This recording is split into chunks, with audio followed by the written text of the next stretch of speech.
அது CTR report மூலமாகவும் கால் details மூலமாகவும் யார் யாரெல்லாம் சந்திச்சுக்கிறாங்க பார்த்துக்கிறாங்க அப்படின்ற விஷயங்களை சிபிஐ தரப்பு தான் விசாரித்து சொல்லணும். சிபிஐ தரப்பு விசாரித்து சொல்லணும். இதுவரையும் அவங்க பண்ணதில் எங்களுக்கு திருப்தி இருக்குது. ஆனால் இதையும் பண்ணணும்னு நாங்கள் கேட்குறோம். அது மட்டும் இல்லைங்க, அஜித்குமாரோட செல்ஃபோன் எங்க? எங்களோட முக்கியமான கேள்வி, அஜித்குமாரோடைய செல்ஃபோன் எங்க? மூன்று காவலர்களோட செல்ஃபோனை வந்து விசாரித்து வாங்கியிருக்கிறாங்க. மற்ற காவலர்களோட செல்ஃபோன் எங்க? அதில் வீடியோ எடுத்தார். ஒரு காவலர் வந்து அஜித்குமாரை கூட்டிகிட்டு போனதுலேருந்து அவர் எந்தெந்த இடத்துக்கு கூட்டிகிட்டு போனாரோ எல்லா இடத்துலையும் அந்த செல்ஃபோனில் அவரே படம் பிடிச்சிருக்கிறாரு. அப்போ அதை எடுத்தாலே அந்த வீடியோவில் இருக்க ஆதாரங்கள் எல்லாம் மொத்தமாக வெளியில் வந்துடும். எலக்ட்ரானிக் எவிடன்ஸ் வைஸாக இன்னும் வந்து கேஸு ஸ்ட்ராங் ஆகும். ஏற்கனவே கேஸ் ஸ்ட்ராங்காக தான் இருக்குது, இன்னும் அது ஸ்ட்ராங் ஆகும். அப்போ அதெல்லாம் எங்கே? இவங்களோட செல்ஃபோன் எங்கே? பிரவீன் தானே? பிரவீன் யார்?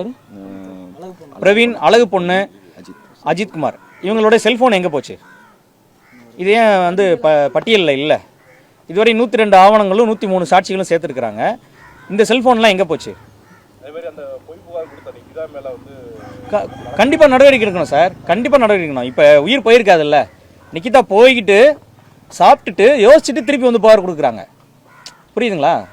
போய் பிளான் பண்ணிட்டு வந்து கொடுக்குறாங்க. ஆஃப்டர் தாட்னு சொல்லுவாங்க. போய் ப்ரிப்பேர் பண்ணிட்டு வந்து கொடுக்குறாங்க. இதை கொடுக்க வச்ச நபர் யாரு? நிக்கிதாவை இந்த நகை கிடச்சிட்டா ஆளுக்கு பங்கு போட்டுக்கலாம் அப்படின்னு ஒரு நபர் சொல்லியிருக்கிறாரு. அந்த நபர் மேலே என்ன நடவடிக்கை எடுக்க போகிறாங்க? இது எங்களோட கேள்வி. அஜித்குமார் திருடி இருக்கலாம், அந்த நகையை நீங்கள் கைப்பற்றுங்க, ஆளுக்கு பாதி பிரிச்சுக்கலாம் அப்படின்னு ஒரு நபர் சொல்லியிருக்கிறாரு. அந்த நபர் மேலே என்ன நடவடிக்கை? கண்டிப்பாக எடுக்கணும். இல்லை, இந்த சப்ளிமெண்ட்ரி சார்ஜ் ஷீட் வந்து ஃபைல் பண்ணி பெண்டிங்கில் இருக்கிறதுனால எங்களால் அடுத்த கட்டமாக எதுவுமே செய்ய முடியாத நிலமையில் இருக்கிறோம். ஆமாம், இல்லை, எலக்ட்ரானிக் எவிடன்ஸ் பொறுத்த வரைக்கும் இந்த சார்ஜ் ஷீட் கிடச்சாதான் இப்போ என்ன பண்ணியிருக்கிறாங்கன்னு தெரிஞ்சுக்கிட்டு அடுத்த நடவடிக்கை எடுக்க முடியும். அதே போல் ஒவ்வொரு வாய்தாலையும் சிபிஐக்கு வந்து நிறைய கால அவகாசம் கொடுத்தாங்க. உயர்நீதிமன்றம் வந்து நிறைய கால அவகாசம் கொடுத்தாங்க. இந்த வழக்கையும் சேர்த்து விசாரிச்சு முடிங்கன்னு சொல்லிட்டு இப்போ தான் ஒரு 7-8 மாதம் கழிச்சு தான் இந்த திருட்டு வழக்கில் இப்போ தான் இந்த நடவடிக்கையை சொல்லியிருக்காங்க சார். இந்த திருட்டு வழக்கு எப்போயோ போட்டாங்க. இந்த 303/2025 வழக்கு எப்போயோ ஃபைல் பண்ணிட்டாங்க. நேற்று தான் அதில் முதல் முறையாக அஜித்குமார் திருடலை, அஜித்குமார் மேலே சாட்டப்பட்ட குற்றச்சாட்டுகள் அனைத்தும் பொய்யானவை, இதை நாங்கள் வழக்கை க்ளோஸ் பண்ணுறோம், 90 பக்கம் அறிக்கை தாக்கல் பண்ணுறோன்னு சொல்லி நேற்று தான் சொல்லியிருக்கிறாங்க. இது வந்து இந்த குடும்பத்துக்கு இப்போ தான் பெரிய ஆறுதல் தந்திருக்கு.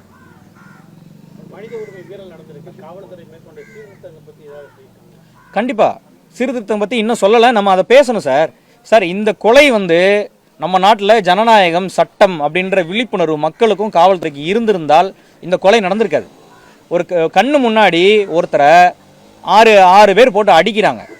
ஏன் ஒருத்தரும் கேட்க வரல? இந்த பகுதியில் ஏன் கேட்க வரல அப்படின்னா, சிவகங்கை, கிருஷ்ணகிரி இது போன்ற பின்தங்கிய மாவட்டங்களில் சட்டம் சார்ந்த அறிவே மிக குறைவாக இருக்குது பொதுமக்களுக்கு. அடிக்கக்கூடாது, ஒரு நபர் கைது பண்ணால், ஒரு போலீஸ் வந்து ஒரு நபரை கைது பண்ணால் அவர் கைது ஆக மறுக்கிறார் அப்படின்னா அதுக்கு உண்டான ஃபோர்ஸை மட்டும்தான் பயன்படுத்தணும். அப்பையும் அதுக்கு உண்டான ஃபோர்ஸை மட்டும்தான் பயன்படுத்தினே தவிர அடிக்கக்கூடாது. அடித்து விசாரணைக்கிறது எங்கேயுமே இல்லை. நாங்கள் பொதுவாக சீனியர் பாப்பா மோகன் சார் சொல்கிற மாதிரி காவல்துறையில் எல்என்ஓ தனியாக பிரிக்கணும், விசாரணை முகமைகளை தனியாக பிரிக்கணும்.